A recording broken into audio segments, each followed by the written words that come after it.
नमस्कार दोस्तों, स्वागत है आपका स्टडी फॉर सिविल सर्विसेज में। यदि स्टडी फॉर सिविल सर्विसेज के छात्र हैं तो ये वाला टेलीग्राम जरूर ज्वाइन करके रखिए। यूट्यूब चैनल में हमारे साथ है तो भी ये वाला टेलीग्राम ज्वाइन करना बहुत ज्यादा जरूरी है। सारे नोटिफिकेशन, सारे अपडेट, सारे मोस्ट इंपोर्टेंट पिक्स, सारा रिवीजन सब कुछ यहाँ पे बताया जाता है। देखिए ये हमारा एससीएस डेली क्विज चैनल है, इसमें डेली क्विज होती है, बिल्कुल फ्री में, इसको जरूर ज्वाइन कर लीजिएगा।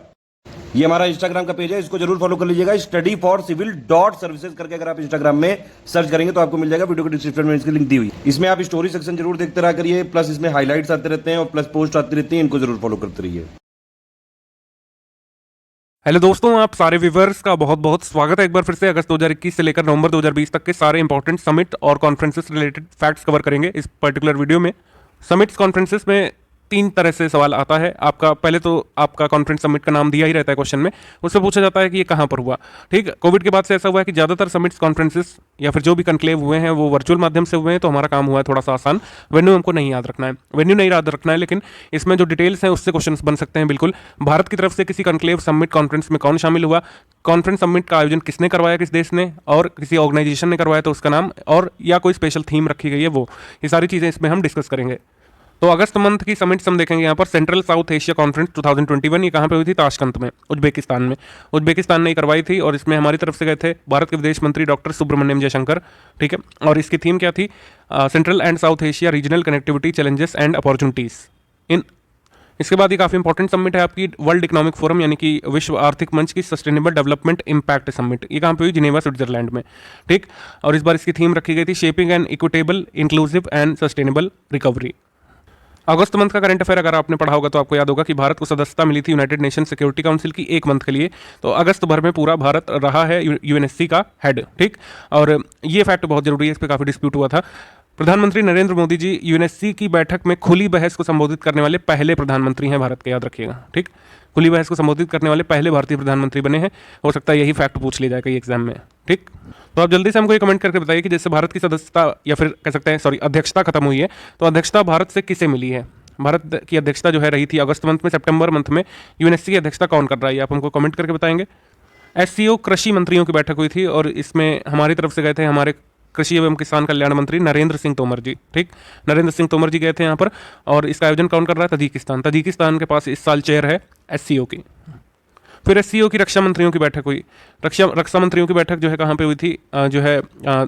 वैसे तो दुशानबे में हुई थी, लेकिन वर्चुअल तौर पर भी कुछ इसकी हुई थी बैठकें। हम ओवरऑल मानेंगे कि तजिकिस्तान में हुई थी। तो तजिकिस्तान के दुशानबे में हुई थी और इसमें हमारी तरफ से पार्टिसिपेट किया था हमारे रक्षा मंत्री राजनाथ सिंह जी ने। ठीक, ब्रिक्स उद्योग मंत्रियों की बैठक। ब्रिक्स उद्योग मंत्रियों की बैठक में पीयूष गोयल गए थे हमारी तरफ से। ठीक है, आपको पता है कि जो है ब्रिक्स का इस साल चेयर किसके पास है? ब्रिक्स का चेयरपर्सन इस साल है भारत, हमारा देश। तो जितनी भी ब्रिक्स वाली मीटिंग्स होंगी, चाहे उद्योग मंत्रियों की, चाहे रक्षा मंत्रियों की, चाहे डिजिटल मंत्रियों की, वो सारे भारत ही कन्वीन करवाएगा, याद रखिएगा। ठीक, तो ये है कुल मिलाकर के। हमारी तरफ से पार्टिसिपेट किसने किया? श्री पीयूष गोयल जी ने। इसके बाद आसियान क्षेत्रीय मंच मंत्री स्तरीय बैठक। तो इसमें हमारी भारत की तरफ से किसने पार्टिसिपेट किया था? भारत की तरफ से गए थे डॉक्टर राजकुमार रंजन सिंह। डॉक्टर राजकुमार रंजन सिंह। महिला अधिकारिता पर G20 मंत्री स्तरीय सम्मेलन हुआ था। ये हाइब्रिड रूप से हुआ था। हाइब्रिड रूप, कुछ लोग कंफ्यूज हैं क्या होता है ये, तो कुछ बैठकें जो है वर्चुअल माध्यम से होती हैं और कुछ वहीं पर होती हैं जहां पर ये कॉन्फ्रेंस चल रही है। जैसे सेंटा मार्गरीटा लिगर नाम की जगह है इटली में, वहां पर ये चल रही है, लेकिन हमारी जो कह सकते हैं स्मृति ईरानी जी हैं, इन्होंने वर्चुअल तौर पर पार्टिसिपेट किया। ये गई नहीं थी मार्गरीटा लिगर इटली में। ठीक है, ये होता है वर्चुअल ना होकर के हाइब्रिड की। वहां पर भी चल रही है बैठक, लेकिन कुछ लोग जो है उसको वर्चुअल तौर पर भी ज्वाइन कर रहे हैं। तो सेंटा मार्गरीटा लिगर में हुई थी ये बैठक, हाइब्रिड तौर पर हुई भले ही, लेकिन इसका वेन्यू पूछा जा सकता है। और इसको प्रिसाइड किसने किया था, एड्रेस किसने किया था भारत की तरफ से? स्मृति ईरानी जी ने। ठीक है, ये काफ़ी इंपॉर्टेंट लग रहा है एग्जाम पॉइंट ऑफ व्यू से। ग्लोबल एजुकेशन समिट कहाँ पर हुई थी? लंदन में। और किसने ऑर्गेनाइज की थी? केन्या और यूनाइटेड किंगडम ने मिलकर के इनकी जो ग्लोबल पार्टनरशिप फॉर एजुकेशन है, इसके लिए 5 बिलियन धन जुटाना है इनको, इसके लिए समिट हुई थी। ठीक, इसके बाद आपका permanent forum for people for African descendant, ये सेट अप किया जाए, इसके लिए प्रस्ताव रखा गया है यूनाइटेड नेशन जनरल असेंबली में कि अफ्रीकी मूल के लोगों के लिए एक स्थायी मंच स्थापित किया जाए। अगर इस पर कुछ डेवलपमेंट होती है तो आगे आपको बताया जाएगा। उसके बाद extended troika meet. Troika meet ही कतर में हुई थी, जो आप देख रहे थे कि लगातार जैसे जैसे अफगानिस्तान की ओर बढ़ रहा था तालिबान, तब ये ट्रोइका मीट अचानक हुई थी, कतर में आयोजित की गई थी, मतलब अफगानिस्तान के कब्जा किए जाने से पहले। तो ये एक्सटेंडेड ट्रोइका मीट में इंडिया ने पार्टिसिपेट नहीं किया था, याद रखिएगा, इंडिया को बुलाया नहीं गया था। इसके बाद है आपका 11th annual meeting of forum of election management bodies of Asia. Election management bodies of Asia की अध्यक्षता कौन कर रहे हैं? हमारे इस समय जो मुख्य चुनाव आयुक्त हैं, इस वजह से कॉन्फ्रेंस इंपॉर्टेंट है। FMBOSA इसको शॉर्ट में बोलते हैं, forum for election management bodies of south Asia को FMBOSA शॉर्ट में बोलते हैं, और इस समय इसकी अध्यक्षता कर रहे हैं हमारे मुख्य चुनाव आयुक्त सुशील चंद्रा। इस बार इसकी थीम थी use of technology in elections. इसके बाद आपकी जुलाई में G20 energy and climate joint ministerial meet हुई थी इटली के नेपल्स में, ठीक है, इटली के नेपल्स में हुई थी। थोड़ा आपको एक ट्रिक बता देते हैं कि जैसे इस साल इटली का जो शिखर सम्मेलन है वो अक्टूबर में होना है आपका रोम इटली में, तो G20 से रिलेटेड जितने भी मिनिस्टीरियल मीट होंगी, चाहे इन्वायरमेंट पर हो, चाहे आपकी अदर किसी मुद्दे पर हो, वो इटली में ही होंगी। शहर अलग हो सकता है लेकिन वो इटली में ही होंगी। तो इस तरीके से आप इसमें थोड़ा सा क्लियर रखिएगा मामला। तो G20 इन्वायरमेंट मिनिस्टर्स की मीट 2021 ये भी आपकी इटली में हुई, ठीक है। उसके बाद वर्ल्ड यूनिवर्सिटी समिट ये हरियाणा में हुई थी, ठीक है। सोनीपत हरियाणा में OP जिंदल ग्लोबल यूनिवर्सिटी के द्वारा इसको जो है आयोजित किया गया था, और इसमें हमारे vice president M Venkaiah Naidu ji मुख्य अतिथि के रूप में शामिल हुए थे। इसके बाद 75वां session United Nation General Assembly का for the prevention of HIV AIDS ये हुआ था वर्चुअल माध्यम से, और इसमें हमारी तरफ से जुड़े थे डॉक्टर हर्षवर्धन, ठीक है। और वैसे ही HIV के टोटल एलिमिनेशन के लिए जो टारगेट है UN का वो क्या है? Year 2030। Financial action task force यानी FATF की मीट हुई थी फ्रांस में, पेरिस फ्रांस में हुई थी। हालांकि इसकी अध्यक्षता जर्मनी ने की थी। ये जो डिफरेंस है ये इंपॉर्टेंट है, ध्यान रखिएगा। आयोजन कहाँ पर हुआ? पेरिस फ्रांस में, लेकिन अध्यक्षता किसने की? FATF मीट की जर्मनी ने। और इसमें एक बार फिर से निर्णय लिया गया है कि ग्रे लिस्ट में पाकिस्तान को बरकरार रखा जाएगा इसमें। इसके बाद जून 2021 में 47वां G7 शिखर सम्मेलन ये कहाँ पर हुआ था? ये कॉर्नवाल यूनाइटेड किंगडम में हुआ था। बहुत इंपॉर्टेंट ये आपका, ठीक है। और इस बार जो है G20 की चेयर किसके पास है? UK के पास है, तो UK द्वारा मेजबानी की गई थी। इस बार इसका विषय क्या है? बिल्डिंग बैक बेटर, ठीक है, बिल्डिंग बैक बेटर इसकी थीम थी G7 समिट की। इसके बाद ग्लोबल योगा कॉन्फ्रेंस वैसे वर्चुअल माध्यम से हुई थी, और जैसे 7वां अंतर्राष्ट्रीय योग दिवस हम लोग मना रहे हैं, ये किसके द्वारा आयोजित की गई थी? मोक्षायतन योग संस्थान द्वारा, आयुष मंत्रालय, भारत सरकार और भारतीय सांस्कृतिक संबंध परिषद के सहयोग से आयोजित की गई थी, ठीक। तो कुल मिलाकर ग्लोबल योग कॉन्फ्रेंस को ऑर्गेनाइज किसने किया? मोक्षायतन योग संस्थान, आयुष मंत्रालय, भारत सरकार और हमारा Indian council for cultural relations के द्वारा। इसके बाद दूसरा संयुक्त राष्ट्र सतत परिवहन सम्मेलन, यह अभी हुआ नहीं लेकिन डेट इसकी अनाउंस हो चुकी है, बीजिंग चाइना में होगा। दूसरा संयुक्त राष्ट्र सतत परिवहन सम्मेलन ये आपका नवंबर में बीजिंग में होगा। तब भी पूछा जा सकता है UPPCS में कि कहाँ पर प्रस्तावित है, तो ये बीजिंग चीन में है। फिर इसके बाद world sustainable development summit 2021 virtual माध्यम से हुई थी। विश्व पर्यावरण दिवस की पूर्व संध्या पर 4 जून को विश्व या फिर कह सकते हैं वैश्विक सतत विकास शिखर सम्मेलन आयोजित किया गया था, और इसमें भारत की तरफ से जो तत्कालीन पर्यावरण, वन एवं जलवायु मंत्री थे प्रकाश जावड़ेकर जी, वो इसमें भाग लिए थे, ठीक। इस बार इसकी थीम बहुत इंपॉर्टेंट है, redefining our common future, safe and secure environment for all. इतनी पूरी थीम नहीं पूछता UPPCS, इतना वाक्य कम से कम आपको लर्न होना चाहिए कि वर्ल्ड सस्टेनेबल डेवलपमेंट समिट 2021 की थीम क्या थी, तो रीडिफाइनिंग आवर कॉमन फ्यूचर। ये वाइवा टेक समिट है, ये इतनी इंपॉर्टेंट तो नहीं है, लेकिन इसमें PM मोदी जी को गेस्ट ऑफ ऑनर के रूप में बुलाया गया था, तो ये आप एक बार देख सकते हैं। 5वां वाइवा टेक समिट या फिर वाइवा टेक कनक्लेव एडिशन ये वर्चुअल माध्यम से हुआ था। इसके बाद 31वीं आपकी नाटो शिखर सम्मेलन ये कहाँ पर हुआ था? ये 14 जून 2021 को बेल्जियम की कैपिटल ब्रसेल्स में हुआ था। नाटो का हेडक्वार्टर भी आपका बेल्जियम की कैपिटल ब्रसेल्स में ही है, ठीक। और जो बाइडेन जब शपथ ग्रहण के बाद पहली बार यूरोप यात्रा पर गए थे, तो यह आयोजित हुआ था 31st नाटो समिट बेल्जियम की कैपिटल ब्रसेल्स में। मरुस्थलीकरण, भूमि क्षरण और सूखे पर संयुक्त राष्ट्र उच्च स्तरीय संवाद ये जून 2021 में हुआ था, ठीक है। और इसमें जो है कुल मिलाकर अध्यक्ष इसमें हमारे देश के प्रधानमंत्री थे, और ये 14वां सेशन था, तो इस वजह से जरूरी है, ठीक है। इसके बाद मई मंथ में आ जाते हैं। मई मंथ में 3rd Arctic science ministerial meet Iceland और जापान द्वारा ये संयुक्त रूप से आयोजित की गई थी, और एशिया की पहली मंत्री स्तरीय बैठक थी 3rd Arctic science ministerial meet, ठीक है। इसकी थीम थी यहाँ पर knowledge for a sustainable Arctic. Global health summit 2021 ये विला पामफिल्स रोम इटली में हुई थी, ठीक है, विला पामफिल्स रोम इटली। तो ये आपकी इटली के द्वारा यूरोपियन यूनियन के सहयोग से हुई थी। इटली के प्रधानमंत्री मारियो द्राघी और यूरोपीय संघ के अध्यक्ष अर्सला वॉन डेर लेयन द्वारा आयोजित की गई थी, और इसकी थीम है यूनाइटेड अगेंस्ट कोविड-19, ठीक है। ग्लोबल हेल्थ समिट की वेन्यू जरूर याद रखिएगा, ठीक है, रोम इटली, विला पामफिल्स। 74वीं वैश्विक स्वास्थ्य सभा हुई थी यहाँ पर, और केंद्रीय स्वास्थ्य एवं परिवार कल्याण मंत्री जो पूर्व है हमारे WHO के कार्यकारी अध्यक्ष भी वो थे उस समय। इस समय कौन है, मतलब ये आपका डॉक्टर हर्षवर्धन का स्थान किसने लिया, ये आप हमको कमेंट करके बता सकते हैं। अपॉइंटमेंट सेक्शन में हमने बताया हुआ है। तो यही आ सकता है कि बताइए जब डॉक्टर हर्षवर्धन WHO के कार्यकारी बोर्ड के अध्यक्ष थे तो कौन से नंबर की असेंबली हुई थी, ये इस तरीके से सवाल आते रहे हैं। तो 74वीं आपको याद रखनी है। इसके बाद अप्रैल मंथ में 130वीं यानी कि 103rd global 103rd development committee meeting of world bank IMF, वैश्विक बैंक IMF की 130वीं विकास समिति की बैठक हुई थी। इसमें भारत की तरफ से कौन शामिल हुए? भारत की तरफ से शामिल हुई थी निर्मला सीतारमण जी। फिर इसके बाद आपका छठी रायसीना संवाद का उद्घाटन, सिक्स्थ रायसीना डायलॉग वर्चुअल माध्यम से हुआ था, पहले दिल्ली में हुआ करता था हर साल। रायसीना डायलॉग की इस बार थीम थी आपकी वायरल वर्ल्ड, #वायरल वर्ल्ड। ठीक है, इतना ही यूपीपीसीएस पूछेगा आपसे अगर आया तो। ठीक, जलवायु परिवर्तन पर लीडर समिट हुई थी। लीडर समिट की मेजबानी अमेरिका ने किया था और जो है इसका विषय था 2030 तक हमारे सामूहिक स्प्रिंट यानी कि आर कलेक्टिव स्प्रिंट टू 2030, ये इसकी थीम थी। यूएस प्रेसिडेंट जो बाइडेन ने होस्ट किया, पीएम मोदी जी ने हमारी तरफ से इसमें पार्टिसिपेट किया था। ठीक है, लीडर समिट ऑन क्लाइमेट। इसके बाद आपका BOA forum for Asia annual conference, तो ये आपका बोआओ नाम की जगह पर हुआ था। बोआओ जो है ये आपका साउथ चाइना हैनान प्रोविंस में है और इस बार इसकी थीम थी अ वर्ल्ड इन चेंज। हमने आपको बताया जैसे कि G20 की इस बार जो शिखर सम्मेलन होना है वो आपका अक्टूबर में होगा इटली रोम में। तो जितनी भी इस तरह की मीट है वो इटली ही करवा रहा है। जैसे G20 सेंट्रल बैंक के गवर्नर्स की मीट हुई, इसमें भी इटली ने ही इसका आयोजन किया। तो इसमें भारत की तरफ से कौन शामिल हुई थी? निर्मला सीतारमण जी। ये फर्स्ट क्वाड समिट काफ़ी इंपॉर्टेंट है। क्वाड में कौन कौन से देश आते हैं ये आपको बताने की ज़रूरत है नहीं, ये आपको याद होना चाहिए बहुत अच्छे से। शिखर सम्मेलन में प्रधानमंत्री मोदी जी और अमेरिकी प्रेसिडेंट जो बाइडेन, ऑस्ट्रेलिया प्रधानमंत्री स्कॉट मॉरिसन और जापान के उस समय प्रधानमंत्री जो योशिहिडे सुगा थे, उन्होंने भाग लिया इसमें। वैश्विक पुस्तक मेला 2021, ठीक है, ये पहले तो वैसे होता था आपका दिल्ली में बाकायदा मेला लगता था बाकायदा फेयर की तरीके, लेकिन ये वर्चुअल माध्यम से हुआ है और इस बार इसकी थीम है राष्ट्रीय शिक्षा नीति 2020। ठीक, इतना याद रखना है आपको। इसके बाद आपका समिट है फेब मंथ में, हम देखेंगे समिट क्या है। ये बेसिकली एक इवेंट है, काफ़ी इंपॉर्टेंट है। अटल पर्यावरण भवन का इनॉग्रेशन किया गया था। किसने किया था? तत्कालीन केंद्रीय पर्यावरण, वन एवं जलवायु परिवर्तन मंत्री प्रकाश जावड़ेकर जी ने। ठीक है, तो ये किया था आपका लक्षद्वीप में। तो आपसे पूछ सकते हैं कि अटल पर्यावरण भवन का उद्घाटन कहाँ पर हुआ था? तो लक्षद्वीप में हुआ था, याद रखिएगा।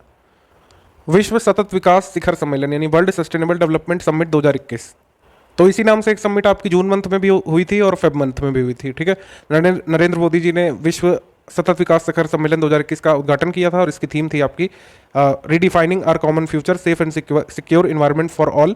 और इसको ऑर्गेनाइज किसने किया था? ये अगर आ जाए वर्स्ट केस में तो आपको पता होना चाहिए कि टेरी ने किया था इसको, the energy and resource institute ने, और ये 20वां संस्करण था इसका। आई कोल्ड सिंपोजियम हुआ था। आई कोल्ड का मतलब है international commission on large dams. तो international commission on large dams seminar में भारत को रिप्रेजेंट किया था गजेंद्र सिंह शेखावत जी ने। ठीक, और थीम थी इसकी sustainable development of dams and river basins, sustainable development of dams and river basins. 11वीं इंटरनेशनल एनर्जी एजेंसी ओपेक की जॉइंट समिट हुई थी। सऊदी अरब के ऊर्जा मंत्री जो हैं यहाँ पर, इनका नाम है HRH प्रिंस अब्दुल अजीज़ बिन सलमान अल सऊद, इन्होंने इनॉग्रेट किया था इसको। ठीक है, और इसमें भारत की तरफ से शामिल हुए थे धर्मेंद्र प्रधान जी। ये काफ़ी जरूरी है। इंडिया और ऑस्ट्रेलिया का सर्कुलर इकोनॉमी हैकाथॉन हुआ था। बस इतना ही हो सकता है आपसे पूछ ले कि भारत ने किस देश के साथ अभी सर्कुलर इकोनॉमी पर हैकाथॉन किया, क्योंकि हाल में पूरे एक वर्ष में सिर्फ ऑस्ट्रेलिया के साथ हुआ है, सिर्फ और सिर्फ ऑस्ट्रेलिया के साथ। ठीक, तो सर्कुलर इकोनॉमी हैकाथॉन भारत ने किसके साथ किया है? ऑस्ट्रेलिया के साथ। इसके बाद राष्ट्रीय बागवानी मेला 2021 बेंगलुरु में हुआ। ये किसके द्वारा हुआ? Indian institute of horticulture research के द्वारा, और जो है इसका विषय यानी थीम था horticulture for startups and stand up India. Chauri Chaura शताब्दी समारोह, इसके बारे में MPPCS से क्वेश्चन पूछा था। चौरी चौरा सेंटिनरी सेलिब्रेशंस जो हुए थे, ये किस दिन हुआ था? चौरी चौरा की वर्षगांठ पर। चौरी चौरा की सभी वर्षगांठ इस साल मनाई गई थी 4 फरवरी 2022 को। ठीक है, और चौरी चौरा की डेट जो है NCERT ने लिख दी है 5 फरवरी 1922, एक्चुअली वो गलत है, आप सही कर लीजिएगा। ठीक, अगर आपसे कोई सवाल आ जाए कि चौरी चौरा कांड कब हुआ था तो 4 फेब 1922 मानेंगे आप। ठीक है, ये सेंटिनरी सेलिब्रेशंस बनाए गए थे चौरी चौरा कांड के। और कहाँ पर बनाए गए थे बताने की जरूरत है नहीं, जहाँ पर चौरी चौरा कांड हुआ था चौरी चौरा नाम की जगह पर, गोरखपुर में।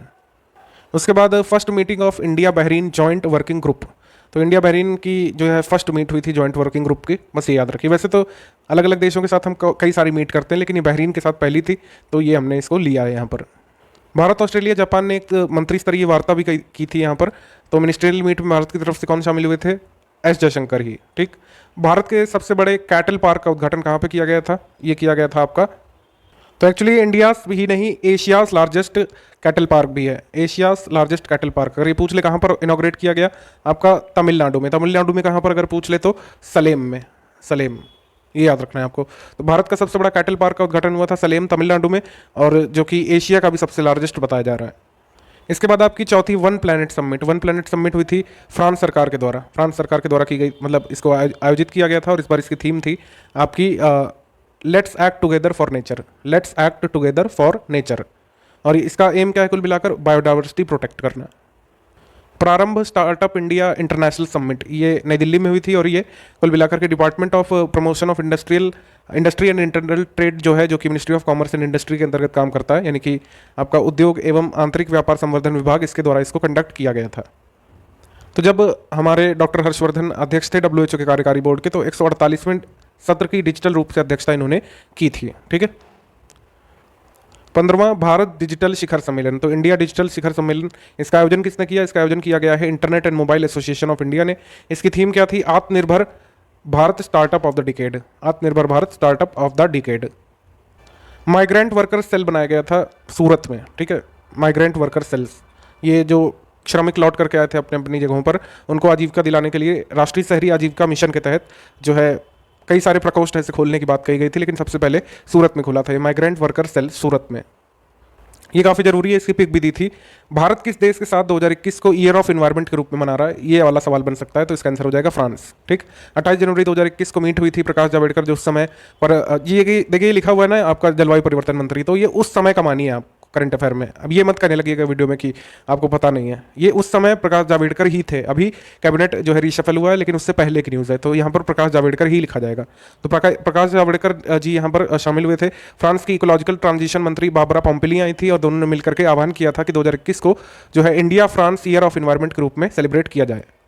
इसके बाद वर्चुअल भारत पर्व 2021, ठीक है, ये किस मिनिस्ट्री ने मनाया यहाँ पर, ये पूछ सकते हैं। ठीक है, मिनिस्ट्री ऑफ टूरिज्म ने इसको मनाया है, और इसको इनॉग्रेट किया था प्रहलाद सिंह पटेल और ओम बिरला ने इसको इनॉग्रेट किया। ये 26 से 31 जनवरी के बीच मनाया गया। ये भी पूछ सकते हैं कि वर्चुअल भारत पर्व 2021 किस मंथ में मनाया गया, तो 26 से 31 जनवरी 2021 के बीच। दिसंबर 2020 की एक्चुअली हम लोग देख लेते हैं कॉन्फ्रेंस समिट। तो इंडिया मोबाइल कांग्रेस 2020 वर्चुअल माध्यम से इनॉग्रेट किया था पीएम मोदी जी ने, और इस बार इसकी थीम थी इंक्लूसिव इनोवेशन। 5वां भारत जल प्रभाव शिखर सम्मेलन, यानी इंडिया वाटर इम्पैक्ट समिट हुई थी। इसका उद्घाटन किसने किया था? गजेंद्र सिंह शेखावत जी ने। इसकी थीम थी अर्थ गंगा। ठीक है, अर्थ गंगा। 9वां सतत पर्वत विकास शिखर सम्मेलन, यानी कि सस्टेनेबल माउंटेन डेवलपमेंट समिट हुई थी। ये कहाँ पे थी? देहरादून में। 5th annual global technology summit, ये विदेश मंत्रालय, भारत सरकार और कार्नेगी इंडिया के सहयोग से किया गया था, और इसकी थीम इंपॉर्टेंट है प्रौद्योगिकी की भू राजनीति, यानी the geopolitics of technology. November month में 13वां अर्बन मोबिलिटी समिट हुआ था, और ये किसने करवाया होगा? अर्बन से नाम से पता चल जाएगा आपको कि आवास एवं शहरी मामलों के मंत्रालय ने करवाया होगा। इसकी थीम इंपॉर्टेंट देख लेते हैं, emerging trends in urban mobility.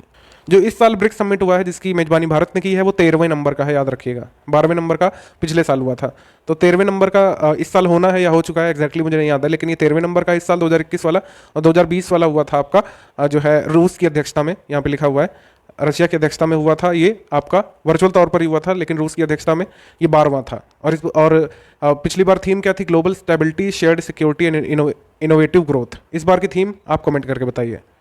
15वां G20 शिखर सम्मेलन, ये कहाँ पर हुआ था? एक्चुअली वर्चुअल तौर पर हुआ था, लेकिन अध्यक्षता किसने की थी? सऊदी अरब ने। सऊदी अरब की अध्यक्षता में हुआ था। ये क्वेश्चन भी पेपर में आया था कि जो है इस साल जो है G20 की अध्यक्षता कौन कर रहा है? 15वीं G20 की अध्यक्षता सऊदी अरब कर रहा है। 16वें की कौन कर रहा है? 16वें की इटली कर रहा है। 17वें की कौन करेगा? इंडोनेशिया। और 18वें की कौन करेगा 2023 में? भारत। ठीक, ये सब आपको याद रखना है। पिछली बार इसकी थीम क्या थी? Realising the opportunity of 21st century for all. ये तो नहीं आएगी, इस साल वाली G20 समिट की थीम एक बार आप जरूर देखिएगा। फिर इसके बाद 3rd global renewable energy event हुआ था री इन्वेस्ट 2020 के नाम से। तो री इन्वेस्ट 2020 की थीम क्या थी? आपकी सस्टेनेबल एनर्जी ट्रांजिशन के लिए नवाचार, यानी कि innovation for sustainable energy transition. 10th edition national science film festival का ये इनॉग्रेट किया गया था आपका त्रिपुरा के deputy chief minister Jishnu Dev Varma के द्वारा। ये वर्चुअल तौर पर हुआ था, कुछ इवेंट इसके त्रिपुरा में भी हुए थे। ठीक है, नेशनल साइंस फिल्म फेस्टिवल। इसके बाद 19 summit of council of heads of government of SCO member states, ये कहाँ पे हुआ था? वर्चुअल तौर पर हुआ था। भारत की तरफ से कौन शामिल हुआ इसमें? उपराष्ट्रपति वेंकैया नायडू जी शामिल हुए थे। ये काफ़ी ज़रूरी है क्योंकि जनरली जो है वेंकैया नायडू जी कहीं जाते नहीं है अब्रॉड, लेकिन ये इसमें 19 summit of council of head of government of SCO member states, इसमें वेंकैया नायडू जी गए थे। मतलब गए नहीं थे एक्चुअली, ये शामिल हुए थे इसमें वर्चुअल तौर पर। उसके बाद आपकी 4th साउथ एशिया फोरम, इसका विषय बस जरूरी है इसमें, विषय था fostering sustainable and resilient recovery from covid in south Asia.